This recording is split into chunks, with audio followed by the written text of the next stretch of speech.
when we speak about mental health or our struggles, thoughts, feelings and emotions to other people, and they know that they're not alone, because often we can feel alone and think that we're the only ones, but if we start talking about it, we soon realise we're not the only ones at all. No way. It's just having that conversation, like you said, and you do when you're going through something, you're like, I wish I could just be more like her or think like her, because she looks like her life is perfect. And then once you have that conversation, you realise everyone really is dealing with something in one way or another, you know, and if we speak about it, it's empowering. Hey guys, welcome to the Happy Way podcast, your go-to place for all things fun, happiness, well-being, growth, trust and diversity. I am your host, Melissa Fideli, and I am here to inspire and connect everyone who chooses health and happiness so you can be your healthiest self and live life the happy way. Welcome back to another episode of the Happy Way podcast. Today we have Danielle from the Girl Gang Wellness on the show. Danielle is a teen counsellor who is passionate about supporting and helping young women. She founded the Girl Gang Wellness in 2018, which is all about educating, inspiring and empowering young women. While people are more open than ever about the topic of mental health and well-being, the Girl Gang Wellness provides women with advice from qualified experts in various fields and guidance in a safe and relaxed environment. Today we chat all things mental health and how to gently navigate your way through those deeper and heavier emotions. So welcome, Danielle. Thanks for having me. No worries. Thanks for coming on today. So to kickstart everything, can you tell us a little bit more about yourself and the Girl Gang Wellness? What is it that you do and why did you start this incredible business? Well, as you said, the Girl Gang is all about empowering, inspiring and educating young women. We do this through a range of things. So our wellness workshops, our school program, our online program for teens and our one-on-one mentoring. Amazing. And why did you start? What's your little story behind this? My story is I was 28 years old. So now I'm 37, nearly 38. And I was 28 and I'd had 3 little babies and I was a stay-at-home mum at that stage because they were all really little. And I wanted to do something for myself and I was driving in the car one day with kids in the back and I saw an ad, like I heard an ad for counselling, like study counselling all from home at your own pace. And I thought that sounds so interesting. I'd always wanted to do something like that. So I inquired about it and I just started studying. So I'd stay up till midnight and really late when all the kids were down, I would study and I loved it. And then I thought, you know what, I can actually go to uni and further my education, and I studied psychology at uni and I finished and I was on my placement and I needed to pick where I wanted to go for my psychology placement and I really wanted to go into private practice with women. I always thought women's where I want to be. And fortunately now, but unfortunately then, they put me at a high school. I didn't get my first or second or third preference for placement and they put me at a high school and I was like, I'm working with kids. What am I going to, what am I going to do with them? And I was under the school counsellor and she was amazing. And she said, listen, we've got a group of girls that could benefit from a little bit of a workshop from you, focusing on their mental health. And I thought, okay. So I did the lesson plan and I had them for about a term and a half, these same girls. And they were amazing. We spoke about nutrition and mental health and everything that girls needed. They felt supported and they could speak to me. And by the end of it, the school counsellor goes, you've actually changed these girls' lives. It's been amazing. And in changing their mental state, they're doing so much better at school with their friendships and their schoolwork. And then I thought, do you know what? This has been so fulfilling and amazing. And we really don't have anything like this in Adelaide. And I wish something like this was available when I was going to high school. Absolutely. And I thought, do you know what?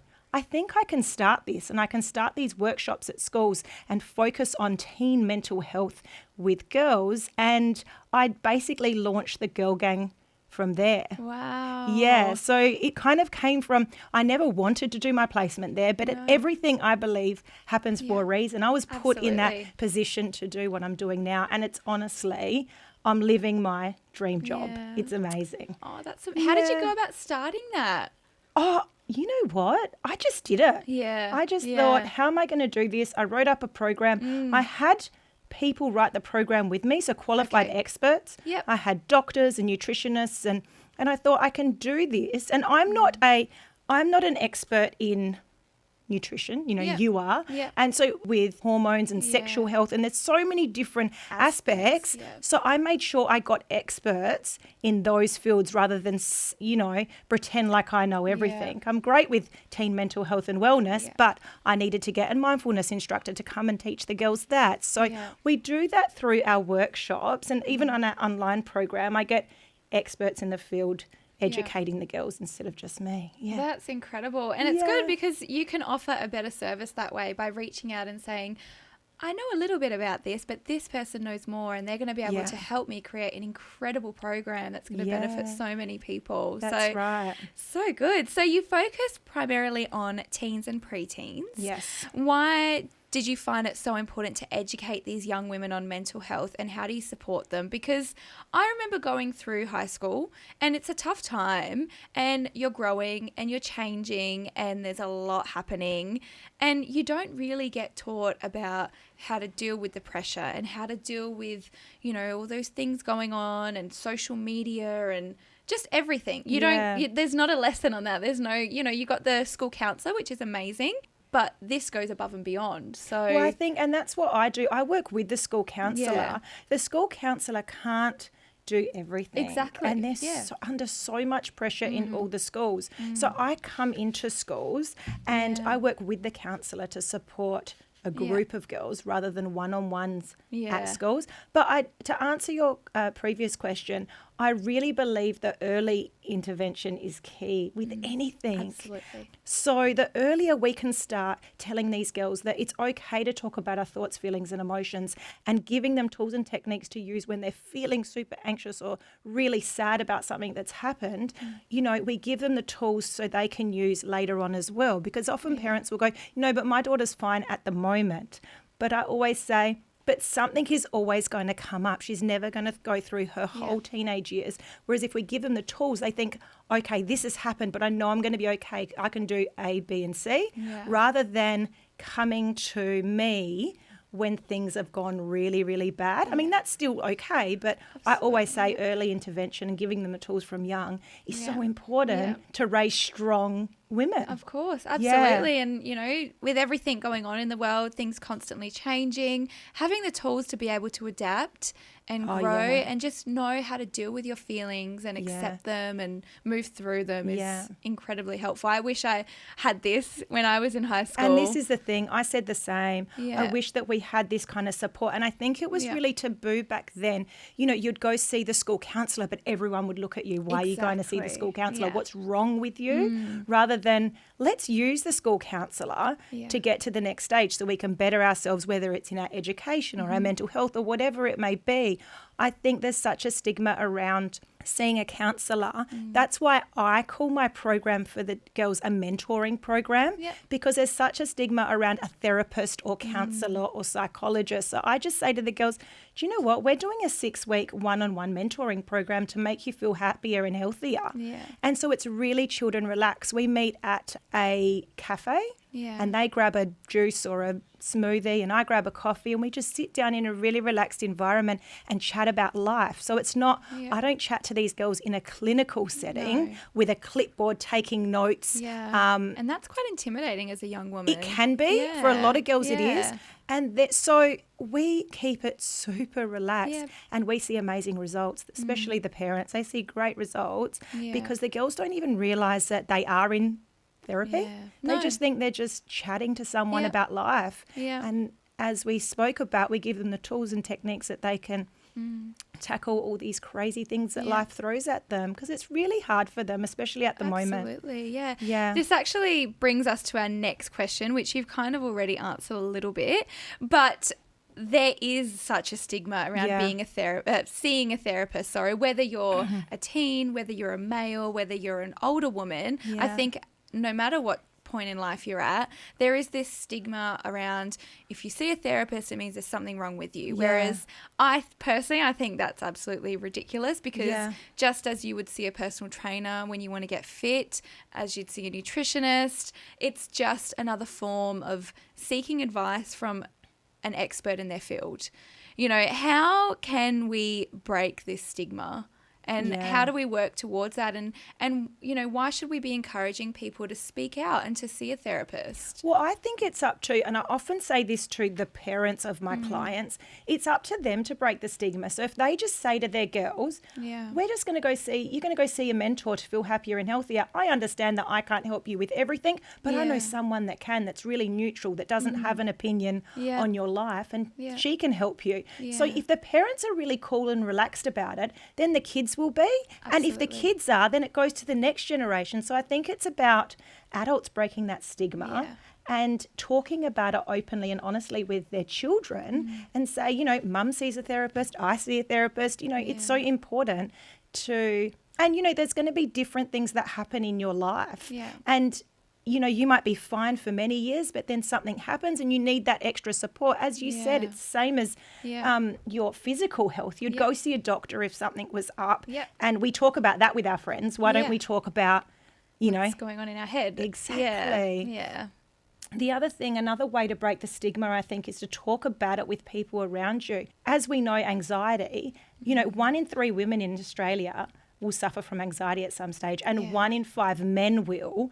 So odds are someone around you is suffering how you're suffering. So talk about it. You can bounce ideas off each other. You can say, you know, this really helped me. What helps you? And it's about, I think that's how we break the stigma, when we speak about mental health or our struggles, thoughts, feelings and emotions to other people. And they know that they're not alone, because often we can feel alone and think that we're the only ones. But if we start talking about it, we soon realise we're not the only ones at all. No way. It's just having that conversation, like you said. And you do, when you're going through something, you're like, oh, I wish I could just be more like her, or think like her, because she looks like her life is perfect. And then once you have that conversation, you realise everyone really is dealing with something in one way or another. It's true. You know, and if we speak about it, it's empowering. Absolutely. You know? And then life might be great at the moment.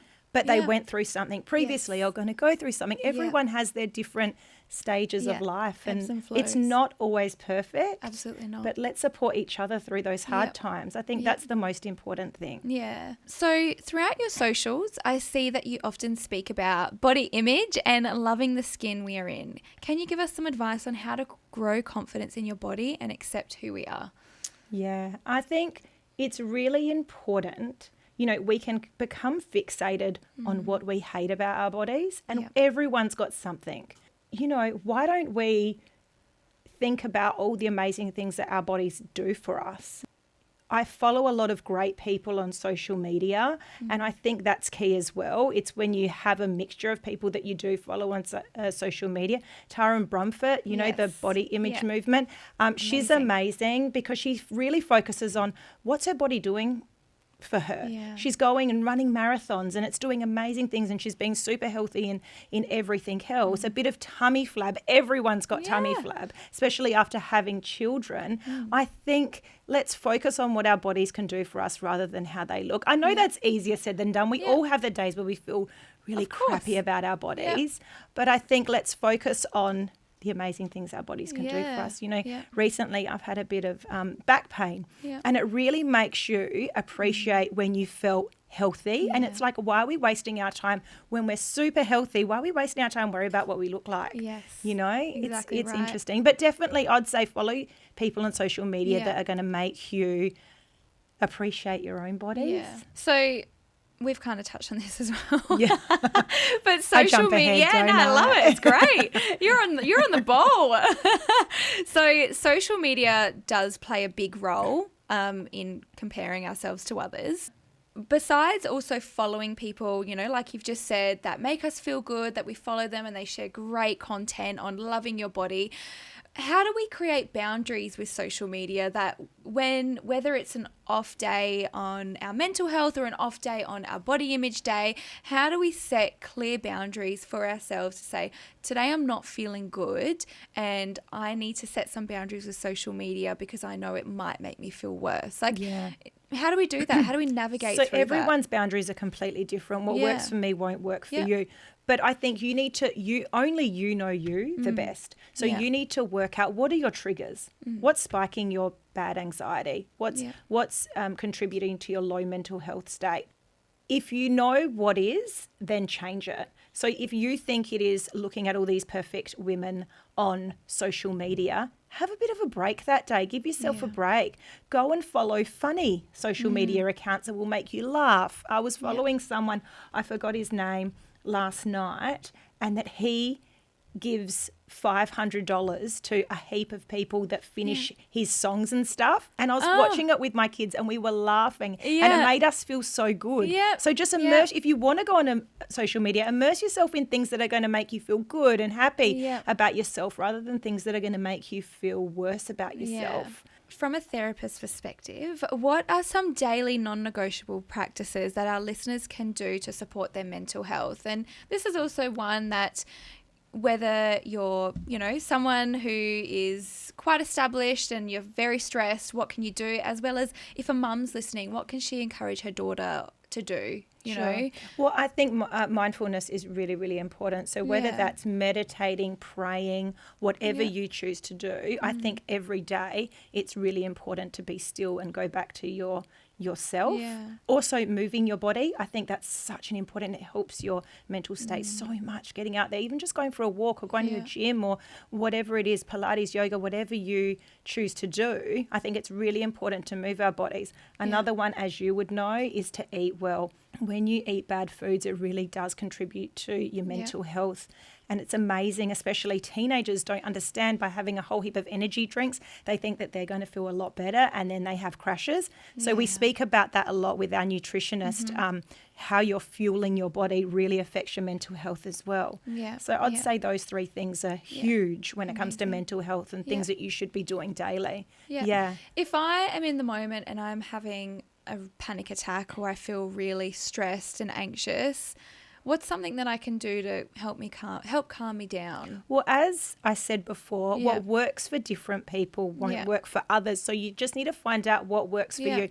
For some people, going on social media does help get their mind off it. And a great technique that I always talk about with my girls that have severe anxiety, it's to kind of stop the senses. Some girls have like a sour lolly always in their pockets at all times. So when they can feel a panic attack coming on, they put a sour lolly. So they focus on that rather than focus on their thoughts. I've never even heard of that. That's incredible. Isn't it? So that's something you can always have on you. It's just taking your mind off it a little bit when you're in like a social situation. Another great technique is have you ever heard of using an ice cube? No. So having a couple of ice cubes if you're next to a freezer. No, not all of us are at home or whatever. But putting ice in the palms of your hands and really focusing on the sensation, putting it in your mouth, focusing on that coldness rather than the thoughts going on in your mind. It kind of puts your body into a little bit of a reset. Wow. Yeah. I've never heard of these techniques. There's a whole heap of different ones. I often speak about it on my social media platforms, especially TikTok. I will talk about those type of techniques that you can use. There's the standard ones of, touching something cold or, focusing on something in a room. Positive affirmations. But I like those different ones. I've never heard of them before. That's great. It's really, because it would take your mind elsewhere. Well, it does. And when you're holding something really cold and it's melting in your hand. That's right. You're focusing on that. And even the sour lolly one, that's an interesting one. Wow. As I said, these things don't work for everybody, but try it. See if it does work. What have you got to lose? Exactly. And I think that's what it comes down to is just even if you're not sure what works for you, just try everything. Don't be afraid. Even if you feel silly for doing it, just try it. Just get out there. Just do something different. And because one of these things might work. And then that could be the one thing that, when you're in a state of feeling all over the place, Yeah. it's going to bring you back to yourself and help you feel Yes. grounded and take away those really heavy emotions, which Yeah. is ultimately what you want. That's so, right. Yeah. yeah, incredible. I'm going to use those myself, There I you go. reckon. Yeah. So to finish off today, I would love to know what is one key lesson that you have learned on your journey that you would share with your younger self? I would say have goals and plans, Mm-hmm. but pencil them in because life changes. You think you know what you really want, but sometimes it's something different. Yeah. So pencil it in Okay. and love the changes and love Yeah. where life takes you. Things happen Yeah. for a reason. Okay. Yeah, I know that sounds really cliche, No, but absolutely not. they really do. And Yeah. what you think you want sometimes isn't what you need. Yeah. Wow. Love that. So where can we follow you? What are your social handles? Okay, so TikTok is a big one. That's my Yeah. target market, obviously. Yep. The Girl Gang Wellness, and Instagram, the Girl Gang Wellness, and Facebook. Yep. So with your TikTok, you share lots of insightful Yeah. tips like you just shared within That's the podcast. right. Yeah. Amazing. So tips and tricks. I don't Yeah. dance. I'm Yeah, no. I don't do that, but I do. I do. I do give lots of like mental health tips and Yeah, tricks, and the girls okay. seem to love it. Yeah, I Yeah. want to follow you. I'm going to follow Yes, your TikTok after follow me this. on I'm TikTok. going to look at all your little tips and tricks because Yeah. they sound amazing. So Yeah, there's a couple there that are quite funny. You know, like what you think a teen therapist looks Yeah. like, and then what I look like. 'Cause Yeah. I go to my sessions in like Jordan shoes and yeah, jeans yeah, and yeah. stuff, And they're like, the kids are this girl's cool. I don't know about cool, but you know, I Yes. don't wear a pencil skirt and a shirt Yeah, tucked in. that's You the know? very typical So image. I think they feel very comfortable Yeah, because I'm very relaxed. And has having 3 children, that would have helped so much feel the needs of children as well Yeah. around you and I just think have that connection. I can have the guess. connection with the Yeah. parents because they know that Yes. I'm a mother, so I Yeah. get it. Yeah. So I know where they're coming from, but I also know where the the teens are coming Yeah. from, and preteen. I work with Yeah. preteens as well. Okay. Yeah. So they feel connected to me as well. So I Amazing. I win on both ways. Yeah, beautiful. I love it.